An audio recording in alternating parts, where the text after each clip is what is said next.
We've had a lot of rain lately, so we've had ridiculous amounts of phone calls for roof leaks. And a lot of roof leaks will come around a chimney. Chimney is a major point of water intrusion. The reason that is, again, is a lot of people do not know how to flash a chimney. And flashing is the metal work. This is the counter flashing, the base flashing. And then these little pieces go behind the counter. They're shaped like your hand. It's a piece of metal about the size of your hand, and it goes like this, then up behind this, and the counter covers the step. So a lot of times they don't put enough step flashing in, or in this case, to me, it looks like they haven't sealed the chimney up right.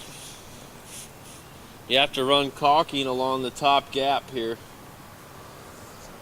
And if you don't, when you get a driving rain, water will seep in through there, and it runs behind the counter flashing and behind the step flashing and straight down in the house.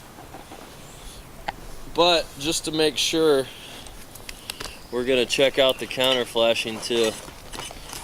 We get our pry bar out, wonder bar. And like we learned last week, underneath each one of these shingles is a tar strip. So what we're actually going to do, we're going to have to break loose the seal of the shingle.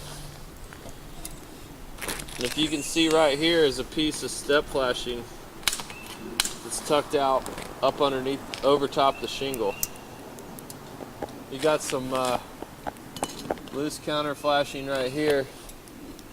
That won't actually cause a leak, but we're going to go in and inspect some of this flashing and see if we can tell the homeowner why they have some drywall stains below.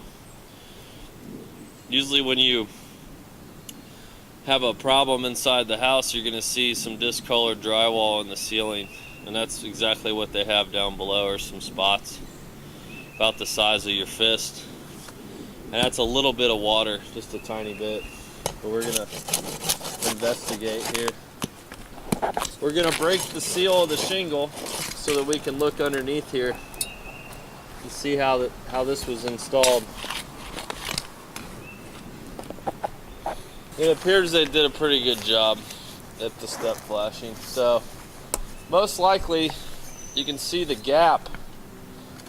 There's a big enough gap to stick that pry bar in right here. That tells me that's where the water's coming from. There's no sense in charging the homeowner to replace all these shingles and flashing. If this doesn't solve the problem, we'll have to go back and figure out option number 2. But we'll give him a call and find out when he had his roof put on. It looks to me, I've taken up some shingles and looked, and it looks like the flashing is okay.